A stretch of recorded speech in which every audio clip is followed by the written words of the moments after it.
I took it apart.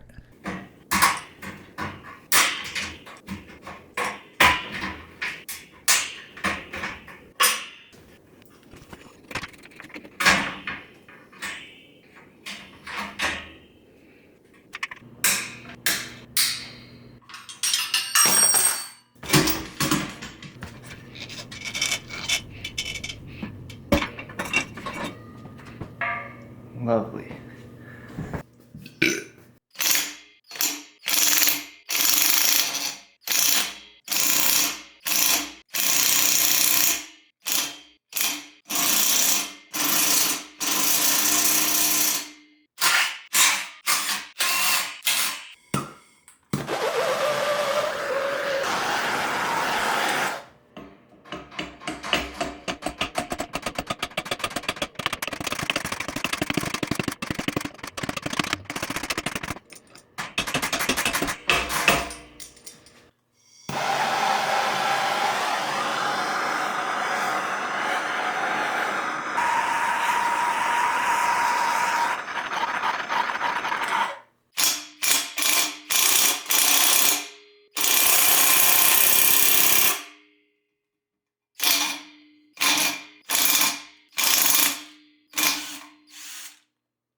It was righty Lucy.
Last time, did you put how much?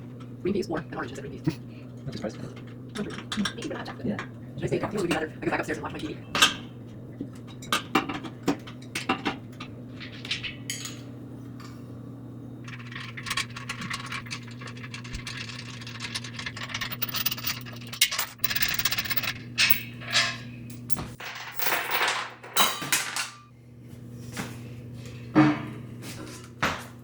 It's pretty heavy.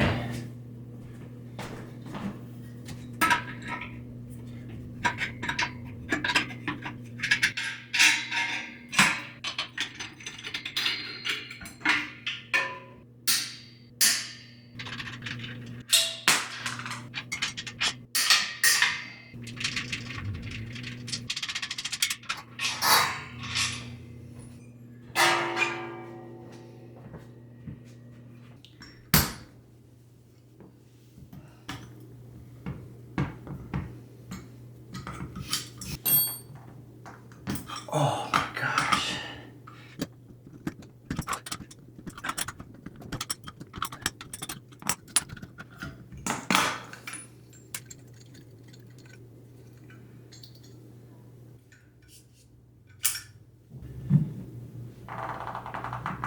Oh.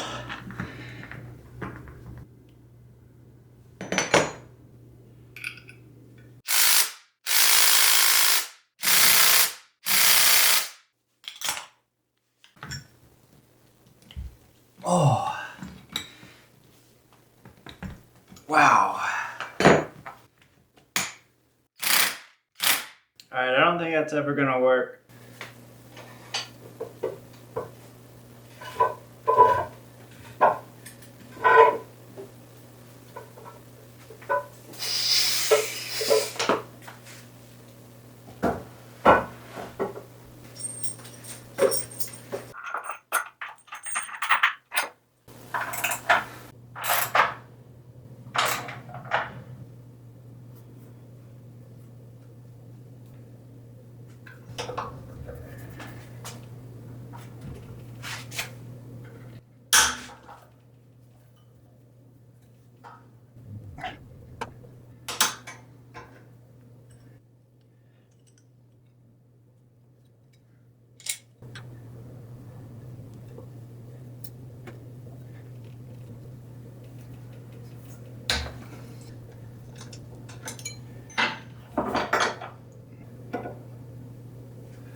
This is the part where I found something strange.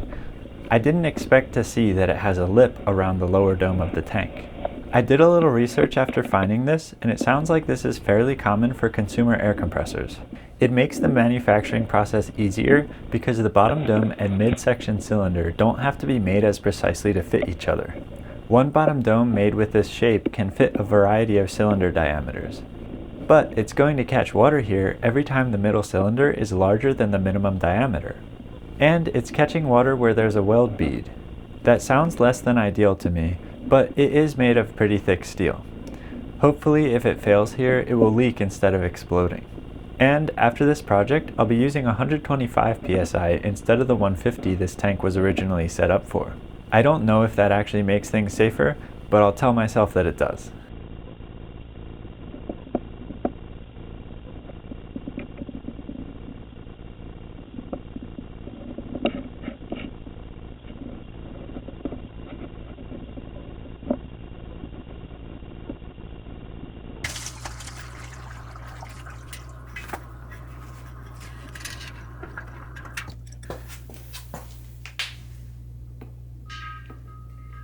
When I put the borescope into the tank through the bottom drain hole, I found something that still puzzles me.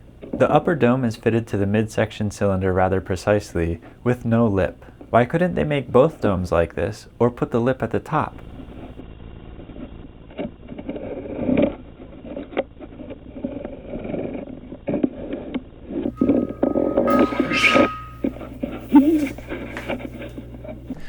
I got everything off of the tank, and I didn't have time to finish disassembling the pump before my mom needed to leave.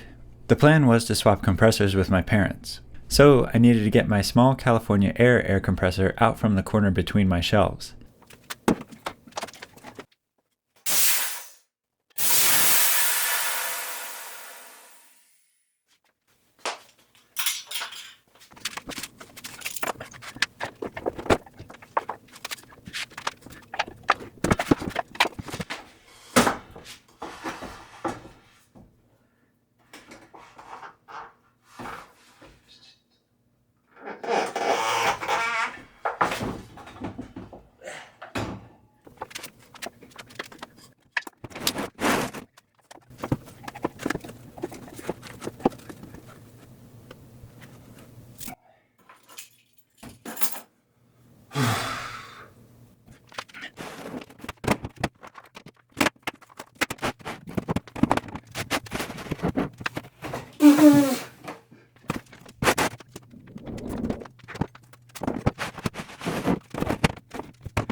I got it out.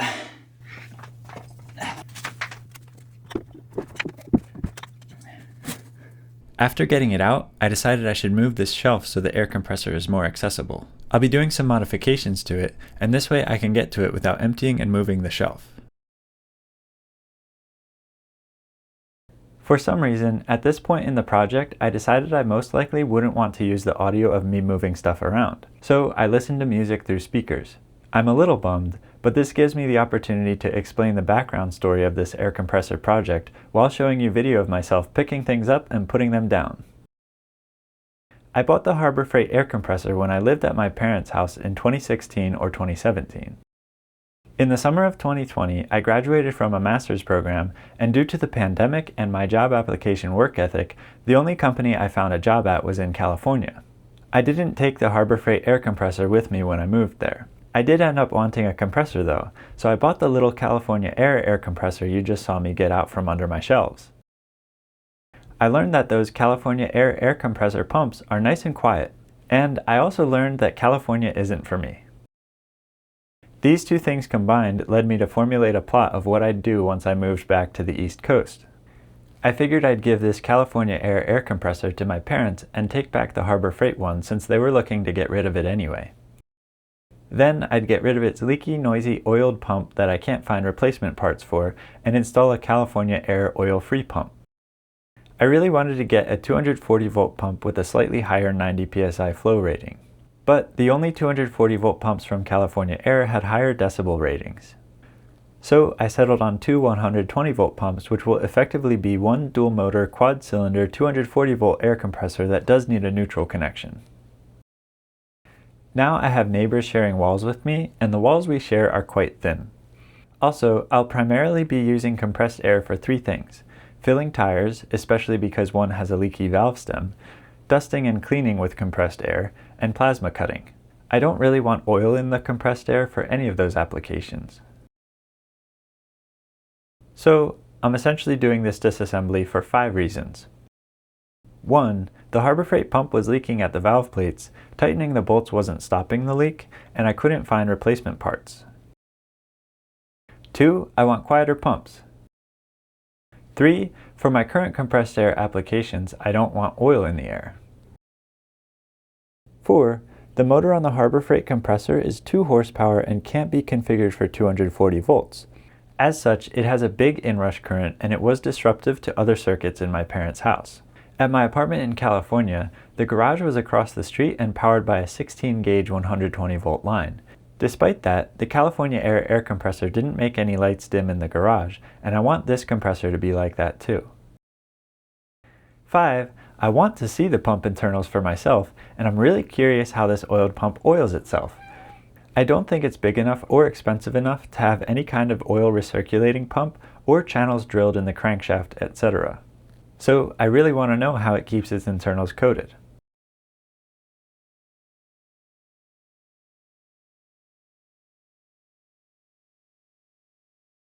I wanted to use the California air compressor one last time before sending it home with my mom. My 2003 Mazda Tribute's front left tire has a leaky valve stem, and I wanted to fill it one last time before I couldn't anymore. So I set it up where this new compressor will live and connected it. I figured this would be a good opportunity to show you what it sounds like. It's not very easy to tell how quiet it is through a video, but please take my word for it that this is the quietest air compressor I have ever heard.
Bigger.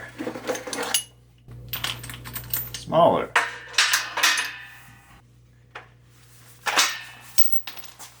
Ah, not metric. What's between a 16 and a 17? You know, it doesn't matter. I don't have not metrics. I'll just use a deep socket because they are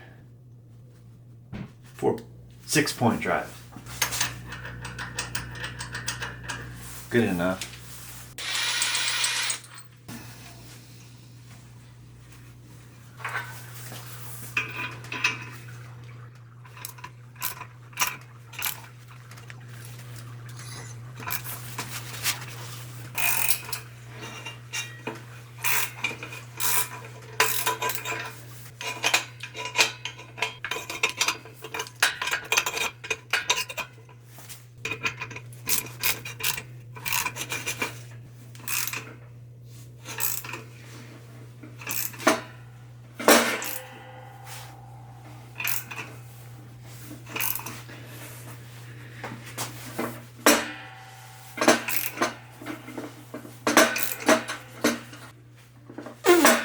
Sheesh.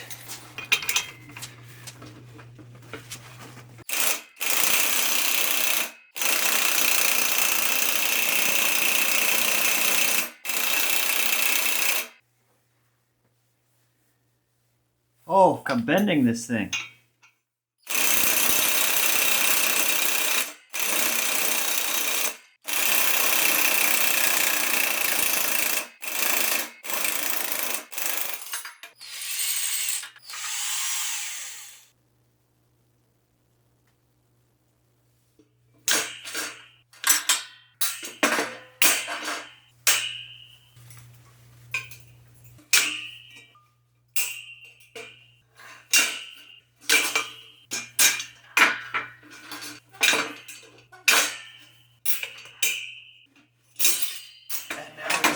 Now we finally have our cage-free chicken.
Alright, this tank's finally basically used up.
Here's the valve system that sits on top of the head of the pump. These are unfolded like that, kinda. When the piston goes up, these valves push this way and seal against that, and they don't let air move. But these valves push against this side and they do let air move. So when it's pushing air into the tank, these are open, these are closed, and when it's intaking air, these valves close and seal against here, and these valves stay open and allow air in. So essentially, it's like this. There's your intake and there's your exhaust. So it's not like a dual stage pump. It's a single stage dual piston pump. And I think that this gasket was actually like this, not the way that I had it when I put these together. And I think that this is the side that it was leaking out of. I was always able to see bubbles coming out when this pump was running. And when I would tighten the screws on it, it would really feel like I'm just tightening, clamping down on metal.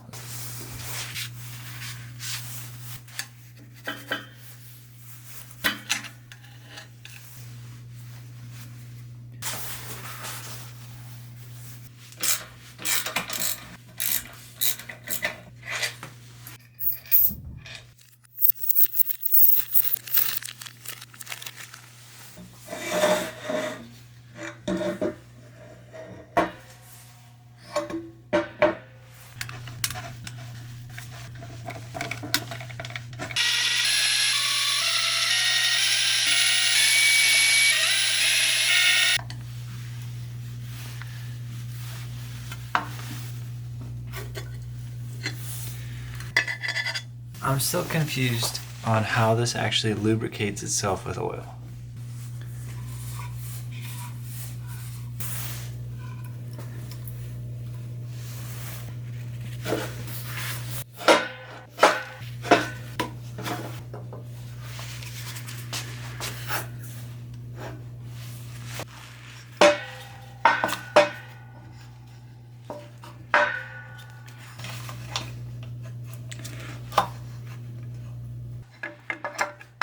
They do. They have rings.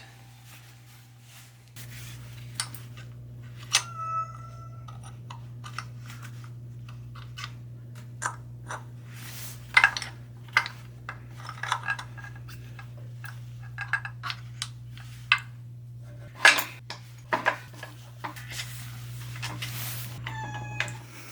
don't know what you want. What do you want?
To do that.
It was really cool to see all these different parts. As I always do when I take things apart, I learned more about both disassembling things and how they're made from the factory.